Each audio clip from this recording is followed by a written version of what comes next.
Honorable Deputy Chairman. आदरणीय सभापति जी, वडक्कम, अभिवादन। यह सुखद संयोग है कि लगभग 7.5 दशकों बाद डॉक्टर सर्वपल्ली राधाकृष्णन जी, जो तमिलनाडु में जन्मे, देश के सर्वोच्च पंचायत के उच्च सदन के पहले सभापति और देश के पहले उपराष्ट्रपति बने, उन्हीं महान शख्सियत के उत्तराधिकारी के रूप में आज आप उसी महान विरासत और दायित्व को संभाल रहे हैं। आपका नाम भी वही है। कहते हैं आपके जन्म के 1 सप्ताह बाद आदरणीय राधाकृष्णन जी दूसरी बार उपराष्ट्रपति बने थे और उनके नाम पर आपका नाम रखा गया। आपको बहुत बधाई, आपका हार्दिक स्वागत।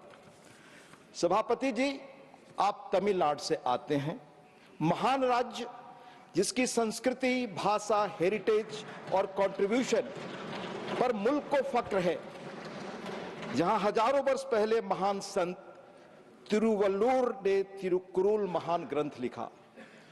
कुरुल 571वें में कहा गया, उसका एसेंस है कि किसी समूह को पूरी क्षमता तक पहुंचने के लिए एक ऐसे रहनुमा नेता की आवश्यकता होती है जो सहानुभूति रखता हो, जो दूसरों की जरूरतों और भावनाओं को समझ सके, उनसे जुड़ सके। यह सहानुभूति नेतृत्व एक सकारात्मक माहौल को बढ़ावा देता है, जहां लोग खुद को मूल्यवान समझते हैं और सामान्य लक्ष्यों की दिशा में काम करने के लिए प्रेरित होते हैं। आपके अंदर दूसरों के प्रति सहानुभूति है, सकारात्मक माहौल बनाने की प्रबल इच्छा हमने देखी। आपके जीवन, आपसे हुई मुलाकातें, आपके प्रयास काम के आधार पर और इधर विश्वविद्यालयों, सार्वजनिक संस्थानों, विधायिकाओं में संविधान दिवस के अवसर पर जो कुछ भी आपने कहा, उससे आपके व्यक्तित्व की 4-5 चीजें बड़ी विलक्षण और अलग मुझे लगती हैं। पहला, डायलॉग में यकीन, डिबेट में यकीन, दूसरे के मत को सुनना और सम्मान देना। दूसरा, कन्विक्शन, 16 वर्ष की उम्र में जो ठीक लगा, जो मार्ग आपको, जो आस्था, जो विचार पसंद आया, उस पर आप चले। इसकी परवाह आपने नहीं की कि उस विचारधारा के समर्थक वहां हैं या नहीं। यह आपके बारे में जानते हुए मुझे महान लिंकन के उस पत्र का स्मरण हुआ जो उन्होंने प्राइमरी स्कूल के उस अध्यापक को लिखा था जहां उनका बच्चा पढ़ता था। उसमें अनेक चीजों के साथ उन्होंने एक कामना और की थी कि मेरे बच्चे को ऐसी शिक्षा मिले, जब भीड़ कोई और चीज महसूस करती हो और वो अकेला हो, अकेले महसूस करे कि मैं ठीक रास्ते पर हूं, तो उस पर चले। आप में यह गुण हमने पाया। कर्म के स्तर पर हमारे समाज की एक खासियत है।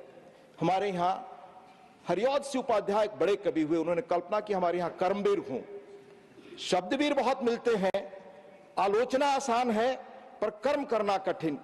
आपने त्रिपुर के टेक्सटाइल इंडस्ट्री में बड़ा योगदान दिया। उसके बाद कोयर बोर्ड के अध्यक्ष के रूप में आदरणीय प्रधानमंत्री जी ने कहा, आपने बहुत रचनात्मक और बहुत बेहतर प्रयास किए। साथ ही लोकतंत्र में विधायिका के उसमें आपकी गहरी आस्था हमने देखी। आपसे जो भी मुलाकातें हुई उनके आधार पे कह सकता हूं कि आपका हमेशा एक ही कंसर्न हमने पाया, सदन में श्रेष्ठ संवाद कैसे हो, सभी अपना अपना पक्ष या मत रखें पर संसदीय मर्यादाओं के तहत। आपके नेतृत्व रहनुमाई में यह उच्च सदन ऐसा ही आदर्श कायम करेगा, यह मेरा यकीन है। सभापति जी, आप जैसा मैंने उल्लेख किया तमिलनाडु से हैं। 10वीं सदी के चोल राजा परांतक पहले के उत्तर मेरूर अभिलेख में प्राचीन भारत के ग्राम पंचायतों में लोकतांत्रिक प्रक्रियाओं और पद्धतियों का विवरण दर्ज है। भारत में कैसे लोकतंत्र की जड़ें हजारों वर्ष पुरानी हैं। हमारे संविधान सदन की दीवारों पर हजारों वर्ष पहले आचार्य कौटिल्य का कहा लिखा है, प्रजा सुखे राज्ञम प्रजा नाम तू हिते हितम। प्रजा के हित में ही राजा का हित है और राजा और प्रजा के सुख में ही राजा का सुख है।